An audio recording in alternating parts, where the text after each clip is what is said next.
Basically, spend your summer in a way so that you do something that you could add to your resume and then go back to school in the fall with either like more skills, more experience, something more on your resume that you come across stronger on the resume than when you left school in the spring. So if you can go back to school in the fall stronger in terms of your resume than you left school in the spring, um, that's a general recommendation. Some of the ways that you can do that, I guess, in college is number one, we talk about this, getting involved in research, whether that's at your university or if you live near university, another local university, there might be other opportunities out there. Also, online certifications, there's a few free certification options depending on like what site you're going to. Summer classes is another thing that you and I both did. We both took summer classes to kind of get Now, ahead. I Did didn't. you? I took them during one of the breaks. Okay, I took a summer class just to get ahead and think during the summer after my freshman year.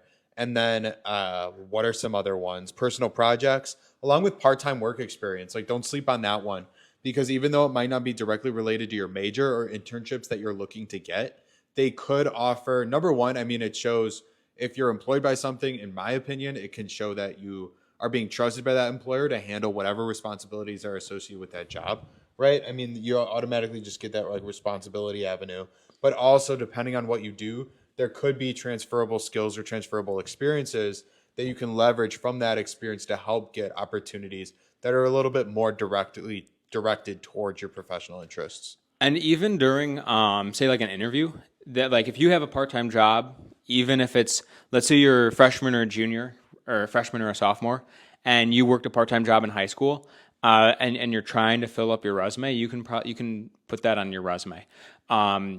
Students will say, I don't think it relates to what I might want to do after graduation or during an internship. Still valuable to have on the resume. It shows employers you used your time effectively. You have skills, things like you've demonstrated skills, like probably communication, teamwork, things like that.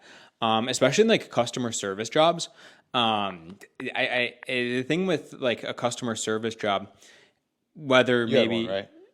whether you're working at a grocery store or at like in fast food, it does show communication skills. But another thing too, an example I like to give is, let's say you worked. So I worked in the produce department, and an example I like to give is, this didn't happen to me, but an example I like to give of how this experience could be valuable during an interview is, let's say you had that experience, right? And it's during the summer, and you're taking the watermelon, you're trying to put the watermelon inside of like the giant crate, right?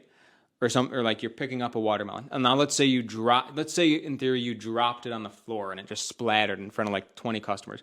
That's a really like embarrassing experience. Now, that said, it completely like doesn't relate to maybe what an electrical engineer does technically.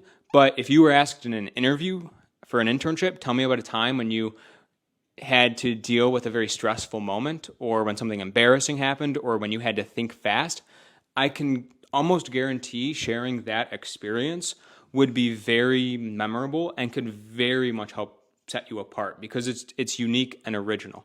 I can bet most other students wouldn't have an experience like that. So that's a very long-winded answer, or not answer, but just explanation of how seemingly irrelevant experience, like a part-time job you worked over the summer, could actually be very valuable when you're looking for an internship.